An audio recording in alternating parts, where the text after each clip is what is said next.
لو انت بقى جاي اسماعيليه فتعالى اقول لك تعمل ايه في اسماعيليه من فطار وغدا وعشاء وتحليه. في الاخر هنشتري مانجا.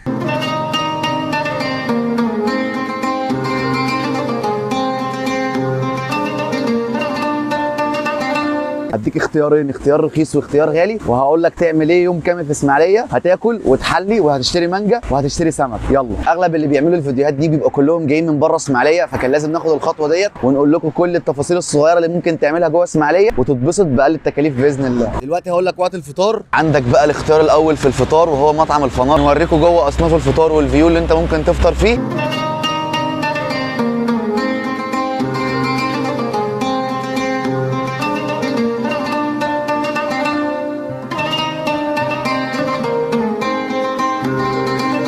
عايز اقول لكم كمان ان مطعم الفنار بيعمل حاليا هنطلع نتغدى. وعايز اقول لك حاجه، هتتغدى في اسماعيليه يبقى لازم اكله سمك. اللي ما بياكلش سمك ما يجيش اسماعيليه.